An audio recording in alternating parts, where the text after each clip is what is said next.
안녕하세요. 머니올라입니다. 이제 정치의 계절은 저물고 다시 경제의 시간이 왔습니다.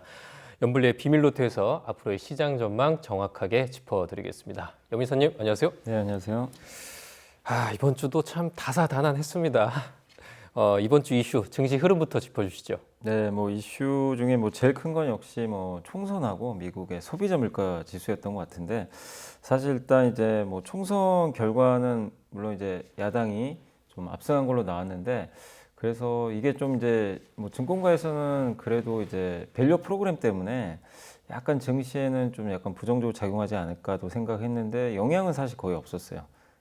다음 날 주가 지수가 오히려 올랐기 때문에, 그래서 밸류 관련해서 아직까지는 큰 영향은 없는 주가 흐름으로 좀 나왔지만, 다만 이제 미국의 물가는 좀 부담이었던 것 같아요. 미국의 이제 소비자 물가 지수가 생각보다 좀 높게 나왔고, 이게 이제 1월부터 2월, 3월까지 계속 이제 이어지다 보니까 이게 미국 증시에는 조금 부담이 됐고, 역시 한국에도 부담으로는 조금 작용을 했던 것 같습니다. 거기다 이제 이란이 이제 이스라엘 침공하겠다 이런 얘기도 자꾸 나오면서 국제 유가가 조금 이제 약간 꺾이는 모습도 나오곤 있지만, 아직까지 고유가 흐름은 좀 이어지고 있습니다. 그러다 보니까 증시가 좀 방향성을 못 잡고 2700선 그 부근에서 그냥 오르락 내리락 하는 좀 답답한 그런 모습이 좀 나왔던 것 같고요. 다만 이제 우리나라 시간으로는 이제 금요일이고, 미국 증시는 이제 목요일 날 미국 증시 같은 경우는 나스닥이 좀 크게 올랐는데, 결국 기승전 좀 AI였던 것 같아요. 미국도 보면 애플 주가가 그날 하루에 4%나 올랐던 이유가 결국 AI 관련된 이제 새로운 칩을 출시할 것 같다 이런 이제 블룸버그 보도가 있었거든요. 그러다 보니까 미국의 빅테크 기업들의 주가가 또 갑자기 급등을 하면서 나스닥이 좀 회복되는 그런 모습이 나왔습니다. 그래서 전체적인 이렇게 환경은 사실 좋은 거는 별로 없었지만, 일단 AI가 그래도 시장에 좀 그 하방을 좀 막아주는 방어선 역할을 좀 해줬던 그런 한 주였던 것 같고, 그리고 마지막으로 이제 그 금통위하고 유럽에서도 금리 결정이 있었는데, 유럽도 그렇고 우리 한국도 일단 금리는 동결했지만, 아마 유럽은 6월 달에 금리 인하할 가능성이 좀 높아진 것 같더라고요. 그런 것들을 좀 약간 일부 언급하는 모습이 나왔기 때문에, 일단 유럽이 좀 선진국 중에서는 가장 먼저 금리 인하를 또 하지 않을까 하는 그런 내용들이 있었으니까요. 참고하시면 좋을 것 같습니다. 미국 물가 말씀해 주셨는데, 시장에서 가장 반응이 컸던 건 그래도 미국 CPI였던 것 같아요. 1년 전보다 3.5% 올랐는데 시장 예상치보다 높다 보니까 이거 금리 인하 시점 또 뒤로 밀리는 거 아니냐, 이런 반응이 가장 많았던 것 같긴 합니다. 어떻게 네. 보셨어요? 일단 이제 미국의 소비자 물가부터만 말씀을 드리면, 일단 말씀하신 대로 지금 3.5% 나왔거든요. 전년 동월 대비해서. 그리고 더 중요한 게 이제 근원 물가죠. 이제 근원 물가는 에너지랑 식품 가격을 제외한 건데, 요거는 3.8%인데 역시 예상보다 좀 높게 좀 수치가 좀 나왔습니다. 그러다 보니까 이제 증시가 그날 또 갑자기 미국의 금리가 급등을 하는 등 좀 충격을 받았는데, 근데 무엇보다 이게 최근 3개월 데이터를 이제 1년 연율한 거죠. 그렇게 해서 이제 근원 물가를 한번 계산을 해봤더니 이게 4.2%나 돼요. 지금 3%를 그러니까 4%를 넘는 수준이죠. 그래서 지난 4분기 3개월 동안이 3.4였으니까 굉장히 높은 수치가 지금 나오고 있습니다. 그러니까 어떻게 보면 이게 물가가 꺾이는 게 아니라 다시 이게 가속화되는 거 아닌가, 이런 좀 우려감을 주는 이번에 물가 지표였고, 역시 원인은 그 주거비였던 것 같아요. 주거비가 아직도 좀 높은 상태고, 거기에 의료비라든가 자동차 보험료 같은 이제 서비스 물가라고 하는데, 이 물가들이 예상보다 좀 크게 오르다 보니까 이 서비스 물가가 좀 상승을 하면서 물가에 좀 충격을 좀 줬는데, 이 서비스 물가는 에너지 가격과 다르게 이게 쉽게 잘 안 빠지거든요. 좀 끈적거리다 보니까. 그래서 일단 시장에서는 이거 2%로 가는 길이 좀 여전히 쉽지 않겠구나, 이렇게 좀 일단 시장은 평가를 하고 있는 것 같습니다. 이렇게 고금리가 계속 갈 것 같다는 분위기가 이어지니까 미국 국채금리도 이제 급등하더라고요. 미국 10년물 국채금리가 4.5%도 이제 넘었죠. 넘었던 거로 기억을 하는데, 이렇게 되면 인하 시점은 뒤로 밀리더라도 시장의 기대가 올해 3번 인하하고 내년에도 3번 인하하고 이렇게 기대를 하고 있었는데, 결과적으로 이 횟수들도 줄어들 수밖에 없는 거 아닌가, 이런 생각 들더라고요. 맞습니다. 이게 횟수 자체도 줄어들 수밖에 없고, 또 올해 금리 인하 안 할 수도 있다는 얘기도 많이 나오고 있고요. 그래서 이게 이제 소비자 물가지수 발표하고 나서 이제 한 JP모건의 한 전략가는 6월 금리 인하의 문이 닫혔다라는 표현을 썼더라고요. 그러니까 이제 많은 분들이 6월을 기대하고 있었지만 사실상 지금 분위기로는 6월은 쉽지 않을 것 같고 그래서 나오는 게 7월, 9월, 뭐 12월 이런 얘기들을 하는데 그것도 가능하겠냐. 왜냐하면 또 이게 그 9월에 또 지금 확률은 높아졌거든요. 근데 11월이 또 미국 대선이에요. 그러니까 대선 앞두고 금리 인하하기는 사실 좀 이 정치적으로 좀 쉽지가 않다 보니까 그러면 12월에 하는 거 아닌가 대선 끝나고. 그래서 지금 갑자기 한 번 한다는 얘기도 좀 많이 나오고 있습니다. 그만큼 지금 이번에 올해 1, 2, 3월에 물가가 시장에 어쨌든 이제 금리 인하 속도를 완전히 그 둔화시키는 원인으로 작용을 했고, 뭐 골드만삭스가 올해 가장 공격적이었는데 이 골드만삭스마저도 올해 2번 인하에 그칠이란 전망으로 바꿔버렸고요. 거기에 뭐 BOA라든가 도이치뱅크 이런 데는 원래 한 3번 정도 인하할 걸로 봤는데 한 번밖에 안 할 것 같다. 이렇게 각각 의견들을 좀 바꾸고 있어서 지금 어쨌든 물가 충격이 영향을 주고 있는데, 다만 이제 이번 달 말에 그 연준이 중요하게 생각하는 건 사실 이런 이제 일반적인 소비자 물가가 아니고요. 그 개인 소비 지출 PC니까 PC는 좀 약간 그 계산 방법이 좀 다르긴 하거든요.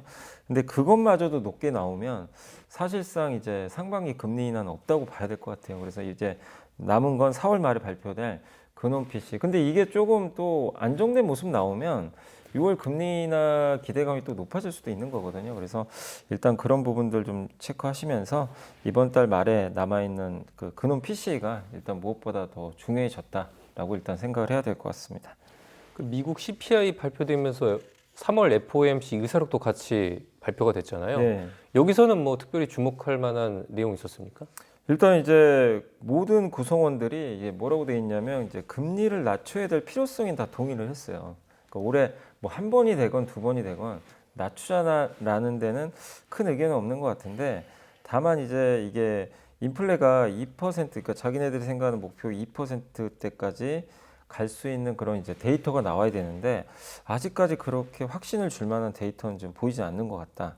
이렇게 좀 언급이 됐고, 일부 참가자들은 또 최근에 이 중동 전쟁 리스크 때문에 이 비용 상승이 또 발생해서 이게 경제 부담을 줄 수도 있다.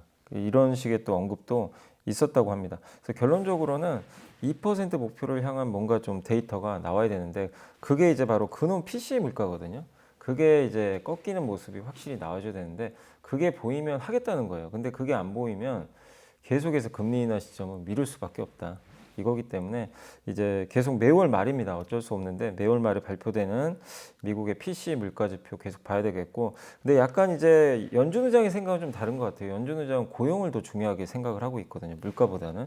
근데 이제 지금 물가가 예상보다 또 연달아 높게 나오고 있기 때문에 연준 의장의 생각도 바뀔 수 있지만 연준 의장은 어쨌든 고용에 대해서 걱정을 지금 하고 있기 때문에 고용 지표가 아직까지는 되게 좀 견조한 편이잖아요. 그게 또 바뀐다면 또 생각이 또 바뀔 수도 있거든요. 그래서 일단은 고용과 근원 PC에 계속 우리가 뭐 매달 발표되는 거에 집중하는 수밖에는 없는 것 같습니다. 네, 다음 내용으로 넘어가죠. 이번 주 총선도 있었습니다. 야당이 크게 이긴 걸로 결과가 나왔는데 주식시장에서 제일 싫어하는 게 불확실성이 커지는 거잖아요. 네네. 근데 총선 결과 보면 기업 밸류업 프로그램이 계속될 건가, 또 금투세는 어떻게 될 건가, 여기에 대해서 좀 궁금해하는 사람들이 가장 많을 것 같아요. 어떻게 보십니까? 일단 이제 22대 총선은 범야권이 뭐 거의 압승을 했죠, 사실. 근데 이제 의석수로 보면 지금하고 엄청나게 뭐 차이가 많이 벌어지는 건 아니고요. 그러니까 어떻게 보면 이제 외국계 증권사에서 나온 보고서를 보면 그러니까 뭐 크게 변한 건 없을 것 같다. 그러니까 이제 달라지는 건 없는데 이제 주식시장에는 뭐가 좀 부정적이냐면 어쨌든 정부 여당이 지금 계속적으로 기업 밸류 프로그램을 이제 밀어붙이고 있잖아요.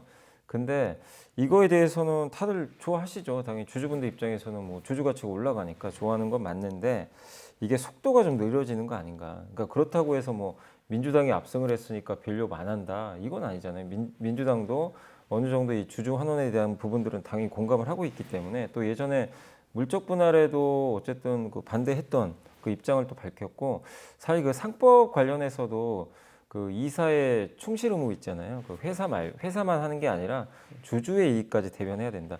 이걸 먼저 발의한 쪽이 그 민주당의 제가 알기로는 이용우 의원으로 알고 있거든요. 근데 법안 발의됐는데 아직 좀 계류돼 있지만 그래서 민주당도 이 부분에 대해서는 공감을 해요. 근데 다만 이제 법을 바꿔야 되는 부분들 있잖아요. 뭐 세법이나 뭐 상법이나 이런 것들에 대해서 서로 좀 의견이 좀 다른 부분들이 있다 보니까 이제 걱정하는 거 그거죠. 밸류업 속도가 좀 느려지는 거 아닌가. 그러니까 취지 자체 하는 방향은 맞는데 이 속도가 좀 느려지면 이게 증시에 좀 부담이 되지 않을까. 실제로 그래서 총선 끝나고 나서 뭐 은행주나 보험주가 주가가 한번 좀 충격을 크게 받았거든요. 뭐 지주회사 같은 거. 그러니까 시장이 생각하는 부분이 이제 그런 부분이죠. 그래서 안 한다기보다는 이제 이걸 과연 정부가 이렇게 좀 의석수가 밀려버렸는데 이걸 의지를 갖고 계속 추진할 수 있을까? 속도 느려지면 어떡할까? 이거를 일단 시장은 좀 부정적으로 바라보면서 일단 매도가 나왔다. 이렇게 보시면 좋겠고. 그럼 제가 봤을 때는 밸류 프로그램 충분히 뭐 이게 상법, 세법 개정은 시간은 당연히 걸리겠죠. 그러나 정부가 할 수 있는 그런 정책들은 또 국회랑 상관없이 할 수 있는 부분들이 있잖아요. 근데 그런 것들은 저는 계속 좀 추진하지 않을까. 지금 정부의 그 큰 정책 중에 하나이기 때문에 그걸 그냥 참패했다고 저는 갑자기 뒤집는다. 그건 좀 아니라고 보고 있습니다. 그래서 밸류업은 지속적으로 좀 추진할 가능성이 있다. 이렇게 보고 있고 다만 이제 제일 많은 분들이 지금 이제 그 고민하고 있는 게 금투세죠. 그렇죠. 이게 이제 지금 원안대로면 내년에 바로 시행을 하거든요. 근데 민주당은 일단은 찬성이기 때문에 이거를 어쨌든 시행한다는 입장이고 국민의힘은 반대했던 거죠. 근데 지금 결과로는 할 가능성이 높은데 다만 지금 1,400만 명이 지금 주식 투자를 하고 있고 과거랑 다르게 거기다가 옛날에 대만도 그렇고 몇몇 국가에서 양도세 도입했다가 주식 시장 한번 난리가 난 적이 있어요. 그런 사례들도 있기 때문에 아직 우리나라가 뭐 미국만큼의 선진국형 뭐 시장도 아니잖아요. 그렇기 때문에 이게 그냥 25년도에 아무 준비 없이 시행이 되면 충격은 사실 불가피합니다.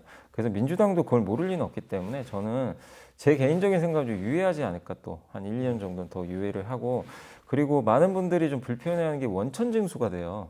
그러니까 내가 돈을 버는 거를 일단 나중에 1년 후에 신고해서 내는 게 아니라 먼저 증권사에서 떼버립니다. 원천 징수를 일부 좀 하고 그리고 나서 이제 나중에 돌려받는 거기 때문에 그럼 무슨 문제가 생기면 복리 효과가 없어져 버려요. 내 돈에 번 돈이 일단은 일부가 없어져 버리잖아요. 이 벌자마자 내가 매도를 하는 순간 이익이 났을 때. 그러니까 물론 이제 5천만 원 이상에 해당하는 금액이겠지만 어쨌든 이제 그런 부분에 대해서는 또 복리 효과가 사라진다는 면에서 시장에 또 장기 투자를 또 막을 수도 있는 그런 또 부분도 있어요. 그래서 이거를 뭐 저는 민주당도 충분히 알고 있다고 생각합니다. 그래서 이제 원칙적으로는 그 금투세에 찬성은 하겠지만 이런 좀 불합리한 부분들은 저는 분명히 제도 개선을 하고 시행을 하더라도 해야 된다고 생각하거든요. 그래서 당장 내년에 시행하지는 않고 좀 미루지 않을까 이렇게 일단 예상을 하고 있습니다. 알겠습니다. 이번에는 좀 미국으로 시선을 돌려볼까요? 지난주 미국 고용 지표가 발표됐잖아요. 취업자 수가 굉장히 많이 늘어난 것으로 발표가 됐는데 이렇게 미국 고용 여전히 좀 견조한 것 같은데 이번 3월 고용 보고서 좀 어떤 의미를 찾으면 좋을까요? 일단 연준 의장이 원하는 결과예요. 사실 이런 이제 데이터를 되게 원했는데, 그러니까 너무 고용이 꺾이면 사실 안 좋거든요. 경기가 안 좋다는 건데, 근데 고용 지표가 이번에 사실 강했죠. 그 미국의 비농업 고용이 30만 개가 늘었으니까 시장 예상보다 10만 개를 더 높게 나왔으니까 좋았는데, 그럼 이렇게 고용이 또 강하면 그 임금 상승률이 올라가면 또 이게 또 물가에 영향을 주니까 이건 또 부담인데, 다행히 또 이게 시간당 임금 상승률은 4.1% 상승하면서 21년 6월 이후로 가장 낮게 상승을 한 거예요. 그러니까 이제 연준 의장이 원하는 데이터죠. 아, 물가는 좀 안정화되면서 경기는 잡는. 근데 이제 이렇게 그러면 고용이 뜨거운데도 임금 상승이 낮았던 이유 중에 하나가 이민자들이 워낙 지금 일자리를 많이 얻다 보니까, 근데 이민자들 같은 경우는 지금 아무래도 임금 수준이 좀 낮을 수밖에 없거든요. 그러다 보니까 고용이 좀 증가하는데 임금 상승률은 높아지지 않는 그런 현상이 나왔고, 이것도 역시 파월 의장이 언급을 또 했던 부분이거든요. 그러니까 이민자들이 많이 취업을 하면서, 왜냐하면 트럼프 때랑 이제 바이든 때랑은 좀 다르잖아요. 왜냐하면 트럼프 전 대통령 있을 때는 무역 장벽도 치고 멕시코에서 이제 못 들어오게 막아버렸죠. 그런 부분이 있었는데 바이든 대통령이 이제 그런 것들을 좀 풀다 보니까 결국 노동 공급이 또 많아지게 되는 거죠. 그래서 제일 걱정했던 게 사실 노동 공급 부족이거든요.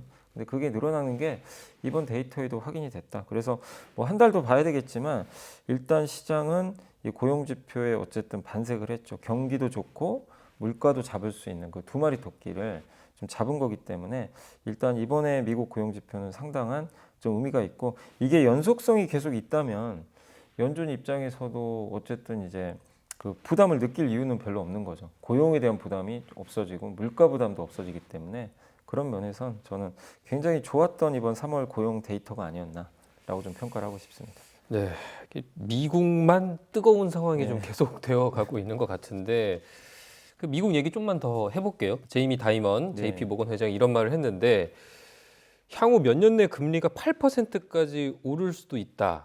이런 얘기를 했습니다. 고금리가 계속 가는 건 알겠는데 여기서 더 오른다고 하니까 부담이 네. 되는 것 같은데 실제로 그럴 가능성이 있을까요? 근데 뭐 이게 사실 뭐 누가 상식적으로 생각해도 8%는 좀 약간 좀 비상식적으로 들릴 수밖에 없잖아요. 왜냐하면 지금 그렇다고 물가 뭐 3개월 정도 올랐다고 해서 뭐 물가가 뭐 갑자기 5, 6%튄 것도 아니고 물가가 물론 그렇게 튀면 갈 수도 있겠죠. 근데 그럴 가능성은 그게 지금 현재로서는 생각해도 그게 높지 않다고 보는데 다만 이분도 얘기했던 건 뭐냐면 우리가 이제 그 내용의 행간을 읽어보면 뭐라고 했냐면 2에서 8% 사이에 있을 거다. 근데 이제 8%라는 숫자가 끝에 보이니까 이제 언론들도 좀 그걸 부각을 시켰던 것 같아요. 근데 이제 갈 수도 있다는 거죠. 근데 진짜 우리가 모르는 뭔가 블랙스완 같은 게 생기면 갈 수도 있는 거죠. 그래서 그런 원론적인 얘기였다고 보시면 되겠고, 근데 우리가 이 8%에 주목하는 게 아니라 왜 미국의 금리가 이렇게 높을까? 과거보다 높잖아요, 지금도. 그 이유 중으로 이제 꼽았던 게 뭐냐면 너무 이제 재정 적자가 많다는 얘기죠. 그러니까 미국이 돈 쓸 데가 많잖아요. 그러다 보니까 지출을 계속 하는데 그러려면 국채 발행해야죠. 국채 발행을 하면 국채 가격이 떨어지기 때문에 반대로 금리는 오르거든요. 근데 그게 계속해서 이어지다 보니까 이 금리가 쉽게 지금 안 내려가고 또 거기다가 글로벌 무역 구조도 지금 변화가 되고 있죠. 미중 갈등. 근데 이것들이 이 나오는 결론은 뭐냐면 결국엔 비용을 증가시키니까 물가가 쉽게 안 내려가요. 예전보다는. 왜냐면 이게 관세도 있고 또 미국이 중국산 제품보다 다른 나라 제품이나 자기네들이 만들었으면 일단 비용은 오르거든요. 그래서 또 글로벌 불확실성도 지금 또 다른 어두운 구름이다. 여기서도 뭐 전쟁 얘기를 계속 꺼내고 있거든요. 그러니까 이런 것들이 과거보다 높은 금리를 이제 유지할 수밖에 없게 하는 그런 환경을 만들고 있다라는 그런 취지의 발언으로 여러분이 예상하시면 되겠고, 그래서 8%에 간다가 아니라 옛날처럼 진짜 저금리로 내려가기 참 만만치가 않겠구나. 그렇게 좀 한번 생각해 주시면 좋겠고, 그러다 보니까 미국의 달러가 계속 좀 강했던 것 같아요. 쉽게 안 내려가고. 또 한 가지 거기서 주목할 거는 이건 이제 뭐 금리 얘기랑 상관없지만 AI에 대해서는 확실히 그 영향력이 굉장히 클 것 같다라고 또 언급을 했고요. 우리는 그 결과가 지난 수백 년간 일부 주요 기술 발명만큼 특별하고 어쩌면 변혁적일 것이라고 확신한다. 이렇게 또 언급을 했는데 뭐 인쇄기라든가 전기기관, 전기, 컴퓨터, 인터넷 이런 것들이 우리 삶을 바꿨잖아요. AI가 이제 그럴 수 있다는 거죠. 그래서 이 AI에 대해서는 뭐 이런 이제 금융 수장도 이견이 없는 것 같아요. 이게 어쨌든 인류의 삶을 바꿀 것이고 다만 어떻게 바꿀지는 그건 좀 계속 우리가 좀 주목을 계속 해 나가야 될 것 같습니다. 네. 다시 우리 경제 얘기로 돌아가 보죠. 국내 증시에서 여전히 외국인 순매수가 지속되고 있는데요. 아직까지는 뭐 외국인이 빠져나가는 조짐은 없습니다. 근데 반면에 이제 기관은 대량 매도로 돌변을 했는데 이런 기관 매도세가 우리 증시의 발목을 잡진 않을까요? 일단 지금 좀 발목을 잡고는 있어요. 실제로 이게 외국인이 4월에만 2.9조 원 이상 샀거든요. 굉장히 많이 샀죠. 지금 4월 달 딱 2주 지났는데 3조 원 가까이 샀으니까요. 근데 기관은 3.7조를 팔아버렸어요. 그러니까 그 이상으로 팔아버린 거죠. 그러니까 이제 외국인이 아무리 많이 사도 주가가 지금 빠지는 좀 조정받는 그런 이유 중에 하나고, 그래서 사실 다행인 건 외국인들이 안 파는 건 좋아요. 왜냐하면 사실 그 이제 목요일 날이었죠. 목요일 날 같은 경우 미국의 소비자 물가가 그렇게 좀 충격이 있었고 또 밸류 기대감이 약해질 수도 있는데도 그날 1조를 사버렸습니다. 그러니까 외국인들은 아랑곳하고 한국에 대해서는 계속 러브콜을 보내고 있는데 오히려 기관 투자들이 지금 대량 매도를 하고 있거든요. 그래서 이 기관들이 이렇게 좀 들어오지 않는다면 증시는 계속 발목 잡힐 수밖에 없는 그런 상황인데, 근데 한 증권사에서 이제 나왔던 보고서를 말씀드리면 그래도 연기금은 한번 기대해 볼 만한 것 같아요. 그러니까 언제쯤 들어올지 모르지만, 왜냐하면 국민연금에 지금 올해, 그러니까 현재 이제 1월까지 나온 데이터를 보면 주식 비중이 13.2%래요. 근데 올해 목표 비중이 15.4예요. 그러면 일단 최소한 2.2를 채워야 되잖아요. 목표 비중이니까. 그러면 연기금은 주식을 앞으로 얼마를 사야 되냐면 9조 원 정도 사야 된다고 합니다. 올해 안에. 그러면 근데 올해 지금 3월까지 딱 봤더니 연기금이 산 게 지금 아니 그러니까 올해 4월 현재까지 봤을 때 연기금이 지금 매수한 게 한 5천억밖에 안 돼요. 순매수가. 그러면 앞으로도 8.5조를 사야 되거든요. 물론 이 목표를 달성 안 한다고 뭐가 문제되는 건 아닌데 일단 그게 가이드라인이면 어느 정도 지켜야 되거든요. 그러면 연기금은 앞으로 지금 우리가 한 8개월 남았잖아요. 그럼 매월 최소 1조씩은 사줘야 되거든요. 그러니까 만약에 이 조건이 맞는다면 어느 시점에서 연기금이 들어올 수도 있다는 거죠. 그리고 오히려 지수가 빠지면 빠질수록 연기금의 국내 주식 비중은 더 낮아집니다. 왜냐하면 지수 자체가 떨어지면 이 갖고 있는 평가하고 있는 이 주식의 가치가 떨어지기 때문에 그러면 그만큼 더 사야 되거든요. 그렇기 때문에 일단 지금 상황에서는 갑자기 증시가 막 폭등해가지고 연기금의 국내 주식 비중이 떨어지거나 그런 일이 발생하지 않는다면 결국 이걸 채워야 되기 때문에 그게 이제 언제 들어올지가 좀 관건인 것 같아요. 그래서 지금 현재까지는 기관의 좀 매도가 부담스러운 건 맞지만 어쨌든 연기금의 목표에 지금 굉장히 미달해 있는 수치이기 때문에 여러분들이 수급 보실 때 진짜로 한번 국민연금이 의미 있게 들어오는 날이 있을 수 있거든요. 그럼 그때부터 시작할 수도 있기 때문에 한번 연기금의 앞으로의 매매 현황도 외국인 못지않게 한번 체크를 해보실 필요는 있는 것 같습니다. 네, 기관들의 움직임 앞으로 잘 살펴봐야겠고요. 요즘 외국인 투자자들이 삼성전자랑 SK 하이닉스를 계속 많이 사고 있다고 합니다. 근데 이게 사는 게 실적을 보고 사는 걸까요? 아니면은 싸니까 많이 들어오는 걸까요? 둘 다인 것 같아요. 지금 왜냐하면 이제 이런 평가들을 하더라고요. TSMC랑 삼성전자, 하이닉스가 전 세계에서 제일 싼 AI 주식이다. 근데 그 중에서도 지금은 삼성전자 제일 싸죠. 제일 못 올라갔기 때문에. 그래서 마이크론 경쟁사에 비해서도 월등히 좀 낮은 밸류에이션을 받고 있어서 아마 외국인들도 그걸 좀 염두에 두고 매수를 하는 것 같고요. 올해 1분기만 외국인이 국내 주식 15.8조 샀거든요. 이게 금감원이 98년 이후로 집계한 이후로 최대치라고 합니다. 분기 기준으로. 그만큼 많이 샀는데 그중에 5.5조를 삼성전자에 집중을 한 거예요. 그러니까 하이닉스랑 삼성전자 같은 반도체에 절반 이상을 투자했다. 그리고 이제 그 뭐 언론 보도에도 나왔지만 그 이세철 시티글로벌 마켓증권 이 리서치 센터장 분이 일단 이제 한국 시장을 대표하는 삼성전자, SK 하이닉스 주가가 외국인들이 좀 많이 싸다고 하는 그런 의견들이 좀 있었다고 합니다. 그래서 결국엔 이 싼 거 하나의 매력과 거기다 올해 반도체 실적 좋아지는 건 이제 여러분들도 많이 알고 계실 거예요. 펀더멘탈 개선되는데 주가도 싸다. 이러다 보니까 이제 외국인들이 좀 쇼핑을 하는 거 아닌가 이렇게 좀 보여주고, 그리고 아까도 제가 뭐 제이미 다이먼 회장 얘기를 했지만 AI 하면 결국 반도체거든요. 근데 그 중에서도 중요한 축이 메모리 반도체도 이제 진짜 중요해졌죠. 예전보다는. 그러다 보니까 AI 기업 중에 가장 싸면서 실적 좋고 또 AI에 대한 수혜를 받을 수 있기 때문에 좀 부담 없이 외국인들은 좀 삼성전자나 하이닉스를 사는 게 아닌가. 근데 상대적으로 삼성이 싸다 보니까 매수 규모 자체는 삼성 쪽으로 더 이게 쏠려 있는 모습인데, 어쨌든 이런 이제 구도가 뭐 바뀌지 않는다면 외국인들의 매수는 좀 당분간은 더 이어지지 않을까 이렇게 보고 있고요. 그 이유로 보는 게 이 반도체는 내년이 더 실적이 좋거든요. 올해보단. 그래서 그걸 본다면 이번에 들어온 외국인들은 좀 짧은 매매보단 좀 중장기 투자를 하려고 들어온 게 아닌가라고 생각은 하고 있습니다. 알겠습니다. 이번 주 외국인과 기관 또 개인들 매수 종목과 상승한 업종 정리해 볼까요? 먼저 이번 주 외국인들이 많이 매수한 주식 10개 종목을 알아보겠습니다.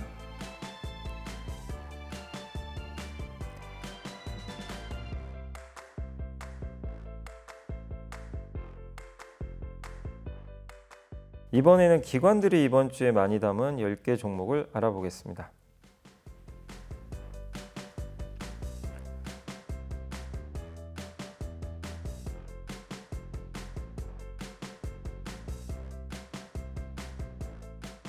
이번에는 개인들이 이번 주에 가장 많이 산 주식 10개 종목을 살펴보겠습니다.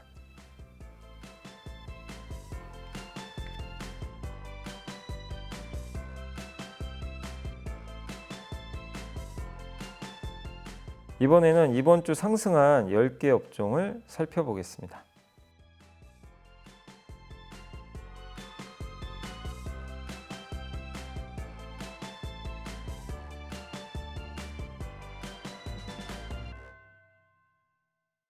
네, 이렇게 상승한 업종 중에 좋은 흐름이 이어질 수 있는 분야 어디입니까?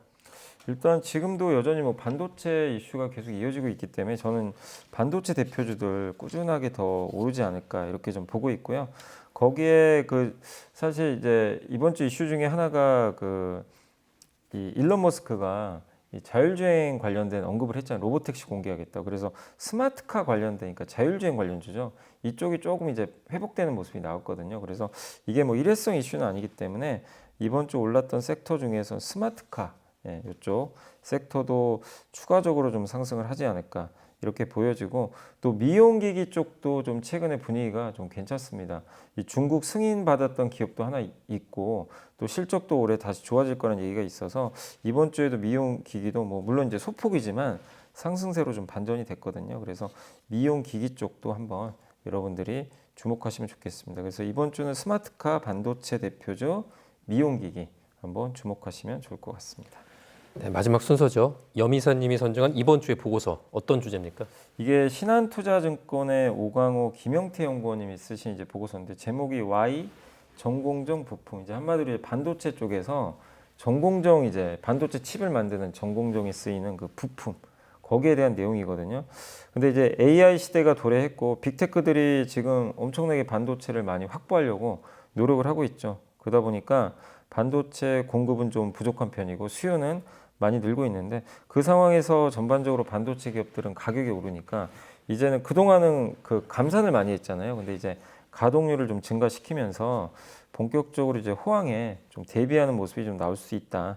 이렇게 좀 보고 있는 것 같습니다. 그래서 상반기 실적이 아마 반등의 시작점이 되지 않을까 이렇게 보고 있고 주요 고객사 가동률도 하반기에는 85에서 한 90%까지 이제 100%가 완전 가동이니까 가동률이 좀 많이 증가할 걸로 좀 보고 있는 것 같습니다. 그리고 이 반도체 부품 회사 중에서는 기술 경쟁력 바탕으로 해서 고객사를 좀 이렇게 확보를 많이 하는 기업들이 있거든요. 그러니까 물론 삼성만 하는 게 아니라 뭐 하이닉스 뭐 아니면 미국 대만의 TSMC라든가 이런 쪽으로 좀 확대하는 그런 기업들을 더 주목을 해보자라는 좀 의견인 것 같고요. 여기 나왔던 기업으로는 탑픽은 원익QNC하고 하나머티리얼즈인데 요 간단히만 말씀드리면 이제 원익QNC는 쿼츠라 그래서 이것도 역시 소모성 부품이에요. 뭐 반도체 장비나 이런 데 이제 들어가서 뭐 이 반도체 식각이나 증착 공정 같은 데 쓸 때 그런 가스들이 나오거든요. 그럴 때 이제 이 장비 안에 있는 부품들이 좀 달아요. 근데 그런 것들을 이제 소모성 부품이라고 하는데 이거를 이제 쿼츠라고 합니다. 그래서 이게 쿼츠가 석영 유리예요. 유리로 만든 제품이고 다양한 공정이 이제 사용이 되는데 이게 어쨌든 수율에 미치는 영향이 높기 때문에 한번 이게 구매한 회사 제품을 쉽게 바꾸기는 좀 어렵다고 합니다. 그래서 진입 장벽이 좀 높은 편이니까 요걸 하는 회사가 바로 원익QS라는 종목으로 좀 아시면 좋겠고 그 다음에 실리콘 카바이드 링이라고 하는데 이 반도체 식각 공정할 때 웨이퍼를 위에서 이제 플라즈마를 분사하거든요. 굉장히 뜨겁죠. 근데 이 밑에서 웨이퍼를 잡아줘야 돼요. 그 부품을 이제 SiC 링이라고 하는데 옛날에는 이제 SiC 링을 안 쓰고 다른 소재 썼는데 이게 너무 이제 이 식각 환경이 가혹하니까 너무 부품이 빨리 닳아요. 그래서 SiC 링을 좀 썼더니 이게 좀 오래 견딘다고 하더라고요. 그래서 지금 이제 요즘에 이걸 좀 많이 쓰고 있거든요. 그래서 이 SiC 링을 지금 만드는 업체 중에 또 하나가 하나머티리얼즈니까 이런 부품들은 또 소모성 부품이니까 자주 또 교체도 해줘야 됩니다. 그래서 앞으로 가동률이 올라갈 때 수혜를 받을 수 있는 그런 부품 회사니까 한번 여러분들이 공부를 해보시는 것도 좀 좋을 것 같습니다. 알겠습니다. 오늘 얘기는 여기까지 듣고요. 남은 내용은 내일 이어가도록 하겠습니다. 요즘 유리기판 관련주가 뜨겁다고 하는데요. 유리기판 성장 가능성이 있는지도 짚어주시죠. 점점 어떻게 되죠? 이 AI 반도체는 점점 커지죠, 사실. 올해 말인가요? 올해 말부터 아마 SKC의 자회사인데 앱솔릭스가 양산을 지금 예정하고 있는 걸로 알려져 있고